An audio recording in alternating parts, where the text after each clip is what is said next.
ಕರ್ನಾಟಕಕ್ಕೆ ಇವಾಗ ಚೈತ್ರಕ್ಕ ಆಗ್ಬಿಟ್ಟಿದ್ದೀರಾ, ಆದ್ರೆ ಒಬ್ರಿಗೆ ಮಾತ್ರ ಚೈತ್ರಕ್ಕ ಆಗಲ್ಲ, ಮಿಸಸ್ ಆಗ್ತೀರಾ. ಹೇಳಿದ್ರೆ ನೀವೇ ಬಿಗ್ ಬಾಸ್ ಮನೇಲಿ ಇಲ್ಲಿಂದ ಹೋದ್ಮೇಲೆ ಮದುವೆ ಫಿಕ್ಸ್ ಆಗಿದೆ ಆಲ್ರೆಡಿ ಅಂತ ಹೇಳ್ಬಿಟ್ಟು. ಅಫ್ಕೋರ್ಸ್ ನಿಮ್ಮನ್ನ ಇಷ್ಟಪಡೋರು ಇರ್ತಾರೆ ಕೆಲವರು ನಿಮ್ಮೂರ್ ಭಾಗಗಳಲ್ಲಿ, ಅಲ್ಲಿ ಅವ್ರಿಗೆಲ್ಲ ಶಾಕ್ ಅಂತ ಅನ್ಸುತ್ತೆ. ಸೊ ಹೇಳಿ, ಈಗ ಯಾವಾಗ ಮದುವೆ ಏನು? ಇಲ್ಲ, ಇನ್ನು ಮನೆಯವ್ರು ನಿರ್ಧಾರ ಮಾಡಬೇಕಷ್ಟೇ. ಆ ವಿಚಾರದಲ್ಲಿ ಮನೆ ಮಾತುಕತೆಗಳೆಲ್ಲ ನಡಿಬೇಕಿದೆ. ಯಾವಾಗಲೂ ಆಗಬೇಕಾಗಿದ್ದು ಆಗಬೇಕಾದ ಸಮಯ, ಅದಕ್ಕೆ ಸಂದರ್ಭ ಕೂಡ ಬರಬೇಕು ಅಂತ ಹೇಳ್ತಾರಲ್ಲ, ಅದೇ ಆ ಸಮಯ, ಅದೊಂದು ಒಳ್ಳೆ ಮುಹೂರ್ತಕ್ಕೋಸ್ಕರ ಕಾಯ್ತಿದ್ದೀವಿ. ಅದಿನ್ನು ಹೊರಗಡೆ ಹೋದ ನಂತರ ಇನ್ನೊಂದಷ್ಟು ಮಾತುಕತೆಗಳು ಅದು ಇದು ಸಾಂಪ್ರದಾಯಿಕವಾಗಿ ಏನೆಲ್ಲ ನಡಿಬೇಕೋ ಅವೆಲ್ಲವೂ ನಡೆದ ನಂತರ ಅದಕ್ಕೆ ಸಂಬಂಧಪಟ್ಟಾಗ ನಾನು ಮುಂದೆ ಹೇಳ್ತೀನಿ. ನಾಟಕ ಬರೋಣ ಚೈತ್ರಕ್ಕ. ಇವತ್ತು ಮಂಡೇ, ಅದಕ್ಕೆ ಲಿಪ್ಸ್ಟಿಕ್ ಹಾಕೋ ನೋಡಿ, ನಾನು ಚೆನ್ನಾಗಿ ಬೈಸ್ಕೊಂಡು ಹಾಕೋತಿದ್ದೀನಿ. ನನ್ನ ಸಮಸ್ಯೆ ಏನಾಗೋದಂದ್ರೆ ಹೋಗೋವಾಗೆಲ್ಲ ಚೆನ್ನಾಗಿ ಮೇಕಪ್ ಎಲ್ಲ ಹಾಕೊಂಡು ಲಿಪ್ಸ್ಟಿಕ್ ಎಲ್ಲ ಹಾಕ್ತಿದ್ದೆ, ಆಯ್ತಾ. ಹಾಕೊಂಡ್ಮೇಲೆ ನಂದೊಂದೇನು ಅಂದರೆ, ಈ ತಿಂಡಿ ಏನಾದ್ರು ತಿಂದರೆ ಟಿಶ್ಯೂನಲ್ಲಿ ಒರೆಸ್ಕೋತಿದ್ದೆ, ಆಯ್ತಾ. ಅದು ಒರೆಸೋದು ನಾನು ಪದೇ ಕನ್ನಡಿ ನೋಡ್ಕೊಂಡು ಮೇಕಪ್ ಎಲ್ಲ ಮಾಡ್ಕೊಳ್ಳೋಲ್ಲ. ಅಲ್ಲಿ ಕೆಲವರು ಲಿಪ್ಸ್ಟಿಕ್ನೆಲ್ಲ ಜೋಬಲ್ಲೆಲ್ಲ ಇಟ್ಕೊಳ್ಳೋರು, ಕೈಯಲ್ಲಿ ಇಟ್ಕೊಳ್ಳೋರು, ಪಕ್ಕದಲ್ಲಿರೋರು ಜೇಬ್ಗೆ ಹಾಕಿರೋರು. ನಾನು ಆ ಥರ ಎಲ್ಲ ಅದನ್ನ ನಾನು ಕ್ಯಾರಿ ಮಾಡ್ತಿದ್ದಾಳಲ್ಲ, ಹೋಯ್ತಾ ಹೋಗಿ ಒರೆಸ್ಕೊ ಅಂತ ಹಂಗೆ ಬಿಸಾಡ್ತಿದ್ದವಳು ನಾನು. ಮತ್ತು ಬೇರೆಯವ್ರ ಥರ ಗಂಟುಗಟ್ಟಲೆ ಮೇಕಪ್ ನಾನು ಯಾವತ್ತೂ ಮಾಡಿದ್ದೇ ಇಲ್ಲ.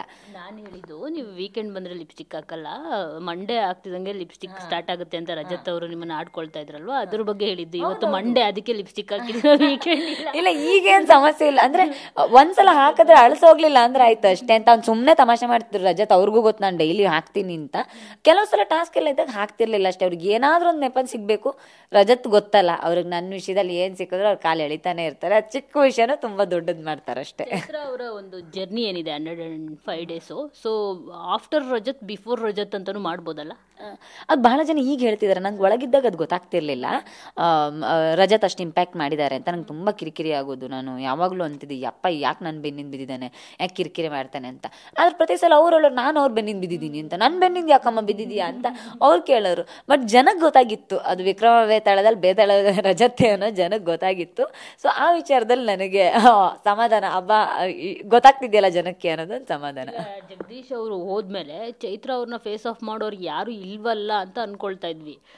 ಅವರೇ ವಿನ್ ಆಗ್ತಾರೆ ಮಾತಿನ ಭರಾಟೆನಲ್ಲಿ ಅಂತ. ಆದ್ರೆ ರಜತ್ ಬಂದಿದ್ದು ಒಂದ್ ರೀತಿ ನಿಮ್ದು ಒಂದು ಟಾಮ್ ಅಂಡ್ ಜೆರಿ ತರ ಇತ್ತು. ಅದೇ ನನಗೆ ಈಗ ಹೊರಗಡೆ ಬಂದ್ಮೇಲೆ ಗೊತ್ತಾಗ್ತದೆ. ಒಳಗಡೆನೂ ಹೇಳೋರು ಕೆಲವರು ಟಾಮ್ ಅಂಡ್ ಜೆರಿ ತರ ಆಗ್ತಿದೆ, ಖುಷಿ ಆಗತ್ತೆ ಅಂತ ಹೇಳೋರು. ನನಗೆ ಮೊದಲು ಬಹಳ ಕಿರಿಕಿರಿ ಅನ್ಸೋದು. ಯಾಕಂದ್ರೆ ನನಗೆ ಯಾರಾದರೂ ಅಂದರೆ ಸಹಜವಾಗಿ ನನಗೆ ಅಕ್ಕ ತಂಗಿಂತ ಕರೆಸ್ಕೊಂಡು ಅಭ್ಯಾಸ, ಹಿಂಗೆ ಬಾಸು ಗೀಸು ಎಲ್ಲ ಕರ್ಸ್ಕೊಂಡು ಅಭ್ಯಾಸನೇ ಇಲ್ಲ. ಇವರು ಶುರುವಿಂದಲೇ ಶುರು ಮಾಡಿದ್ರ, ಆಮೇಲೆ ಅದು ಅಭ್ಯಾಸ ಆಗಕ್ಕೆ ಶುರು ಆಯಿತು. ಪ್ರತಿಯೊಂದರಲ್ಲೂ ಮಿಸ್ಟೇಕ್ ಹುಡುಕ್ತಿದ್ರು. ಅವ್ರಿಗೂ ಅಲ್ಲಿ ಆ ಕಂಫರ್ಟನ್ನು ಬೇರೆ ಯಾರೂ ಕೊಟ್ಟಿರಲಿಲ್ಲ. ಅಲ್ಲಿ ನನ್ನ ಪರಿಚಯ ಅವ್ರಿಗೆ ಇರಲಿಲ್ಲ, ನಾನು ಹೊಸ ಪರಿಚಯ ಆಗಿದ್ದೆ. ಉಳಿದವರೆಲ್ಲ ಅವ್ರಿಗೆ ಪರಿಚಯ ಇದ್ದಿದ್ದ ಕಾರಣಕ್ಕೆ ಅವ್ರಿಗೆಲ್ಲ ಆ ಸಲಿಗೆ ಅಲ್ಲಿ ಹುಟ್ಟಲಿಲ್ವೋ ಏನೋ.